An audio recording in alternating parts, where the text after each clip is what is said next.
Hello guys, कैसे हैं आप सभी। उम्मीद करता हूँ सभी बहुत अच्छे से होंगे, ठीक होंगे। जैसा कि थंबनेल आपने देख लिया होगा, इस वीडियो में हम सीबीएसई का जो न्यू एमसीक्यू पैटर्न आया है उसके बारे में हम बात करने वाले हैं। तो कैसे एमसीक्यू पैटर्न की हम तैयारी करें, ठीक है, कैसे उसमें हम अपना एफर्ट ऐसा लगाएं कि जो कि हमारा रिजल्ट आए वो 100% सक्सेस रिजल्ट आए, ठीक है। तो बेसिकली क्या है कि आज तो हम क्लास 9th और 10th की एमसीक्यू पैटर्न की तैयारी कैसे करेंगे, एमसीक्यू पैटर्न की तैयारी कैसे करें, इसके ऊपर हम बात करने वाले हैं। और उसमें हम दोनों सब्जेक्ट लेंगे, मैथ्स और साइंस दोनों, ठीक है। इसके बाद जब हम इस वीडियो में पढ़ लेंगे कि हमें तैयारी कैसे करनी है, तो फिर हम क्या करेंगे, हम बेसिकली सीरीज बनाएंगे हर चैप्टर के ऊपर। अगर मान लीजिए हमने मैथ्स लिया है या हम साइंस सब्जेक्ट पढ़ रहे हैं, तो मैथ्स के हर चैप्टर के ऊपर एक पूरी सीरीज होगी, 3-4 वीडियो की। और उस सीरीज में पहले हम चैप्टर कवर करेंगे। चैप्टर कवर करने के बाद उसमें एमसीक्यू के क्वेश्चंस करेंगे, और फिर उसमें एमसीक्यू क्वेश्चंस करने के बाद क्या क्या शॉर्ट ट्रिक होंगे जिससे हमारा जो रिजल्ट है वो काफ़ी अच्छा है, ठीक है। तो 9th और 10th के एमसीक्यू पैटर्न की तैयारी कैसे करनी है और कैसे हमें पढ़ना है, कैसे हमें स्टडी करना है, वो हम इस वीडियो में देखेंगे। तो चलिए, क्या क्या टॉपिक होंगे, क्या क्या चीज़ होंगी, वो सारी चीज़ें हम स्टार्ट करते हैं। ओके।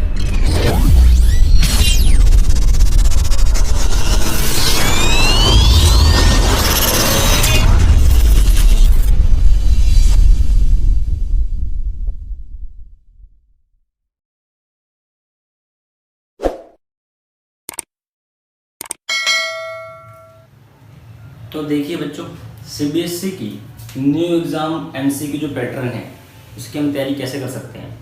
आपको कुछ पॉइंट ध्यान में रखना है।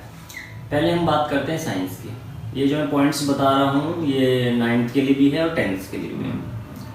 देखो, सबसे पहले आपका जो फोकस रहेगा ना, वो साइंस में न्यूमेरिकल्स पे रहेगा, ठीक है। साइंस पे न्यूमेरिकल्स पे रहेगा, क्योंकि देखो एमसीक्यू में क्या होता है कि आपको एक नॉर्मली सवाल दे दिया जाएगा, 4 ऑप्शन दे दिए जाते हैं, आप सभी को पता है। तो एमसीक्यू में सबसे ज़्यादा सवाल उठेंगे वो न्यूमेरिकल्स से उठेंगे, क्योंकि न्यूमेरिकल्स में एक वैल्यू होंगी काफ़ी ज़्यादा, जिसमें आपको फॉर्मूला भी यूज़ करना है, फॉर्मूले से आंसर निकालना है। तो न्यूमेरिकल से फोकस रहना चाहिए। दूसरा, फॉर्मूलाज पे, साइंस के अंदर जो फॉर्मूला होंगे उस पर आपका फोकस होंगे। जैसे मान लीजिए मैंने बोला फोर्स का फॉर्मूला क्या है, तो हमें पता है फोर्स का फॉर्मूला होता है मास इनटू एक्सेलरेशन। 4 ऑप्शन दे देगा, ठीक है। या फिर आपका नॉर्मली पूछ लेगा न्यूमेरिकल्स में कि फोर्स दे रखा है, मास इतना है, एक्सेलरेशन फाइंड कीजिए। तो फॉर्मूले आपको सारे ही पढ़ने हैं। तीसरा, ऐसा यूनिट। ऐसा यूनिट जैसे कि कहने का मतलब है कि फोर्स को हम किस में नापते हैं, न्यूटन में, ठीक है।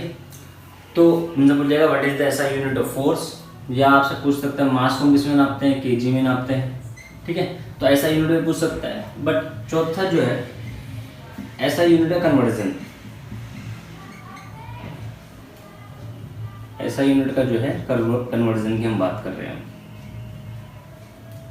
जैसे फोर्स, मान लीजिए आपसे पूछा वेलोसिटी ऐसा यूनिट क्या है, ठीक है। तो जैसे हम यहाँ डायरेक्ट न्यूटन लिख रहे हैं, बट हम वेलोसिटी को जो मेजरमेंट करते हैं वो करते हैं मीटर पर सेकंड से। किससे करते हैं, मीटर पर सेकंड से। तो ऐसा यूनिट कन्वर्जन भी पूछ सकता है, न्यूमेरिकल से पूछ सकते हैं, फॉर्मूला पूछ सकते हैं। 5वां जो है, आपको जो लॉ पढ़े हैं, आपने लॉ जो पढ़ेंगे आप, उसके अंदर रिलेशन याद रखना है। याद रखना है रिलेशन। जैसे हमने क्लास 10th में एक लॉ पढ़ते हैं, क्लास 10th की मैं बात कर रहा हूँ कि V डायरेक्टली प्रोपोर्शनल IR, ठीक है। ये अभी फिलहाल हम नॉर्मली चलने में बात नहीं कर रहे कि V डायरेक्टली प्रोपोर्शनल IR है क्या। ये क्लास 10th में एक लॉ है, ठीक है।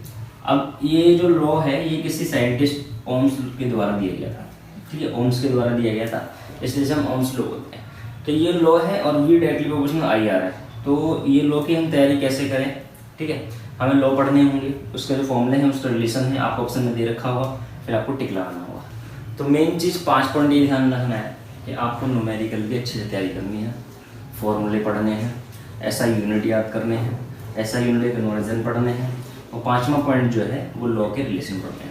अगर आप साइंस में इन 5 टॉपिक पर ध्यान दे देते हो तो आपका 100% स्कोर रहने वाला है, क्योंकि आपसे तो डिफाइन करवाएगा नहीं MCQ में, डिफाइन तो बोलेगा नहीं कि डिफाइन करो व्हाट इज फोर्स, और आप डिफाइन कर रहे हो, ऐसा तो कुछ होने नहीं वाला। तो साइंस में आपको ये 5 टॉपिक ध्यान रखने हैं। ओके, अब आगे बढ़ते हैं। साइंस के टॉपिक है ना, अब हम आगे बढ़ते हैं, मैथ्स की बात करते हैं। अब देखिए मैथ्स की हम बात करते हैं। मैथ्स में सबसे पहला फोकस जो हमारा होगा वो फॉर्मूला पे होगा, क्योंकि फॉर्मूले बहुत ज़रूरी है याद होगा। मैथ्स में देखो सारे क्वेश्चंस तो आपको वैसे मिलेंगे जैसे मिलते हैं, बट फर्क इतना ही रहेगा कि मैथ्स में पहले आप स्टेप बाय स्टेप सॉल्व करते थे, अब आपको डायरेक्ट रफ में सॉल्व करके आपको आंसर टिक लगाना है, ठीक है।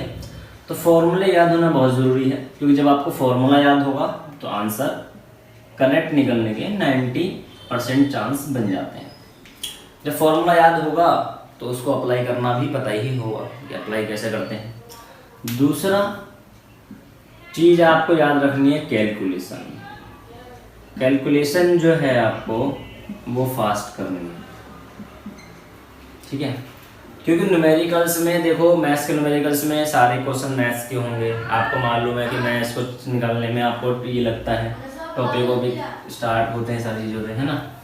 तो कैलकुलेशन में एक चीज़ ये याद रखना है आपको कि कैलकुलेशन फास्ट होनी चाहिए, जिससे जो न्यूमेरिकल है वो जल्दी सॉल्व होगा, और जब न्यूमेरिकल जल्दी सॉल्व होगा तो आपके पास जो टाइम है वो बचेगा, और जब आपके पास टाइम बच जाएगा तो आपके पास उन सवालों को दोबारा देखने का टाइम होगा।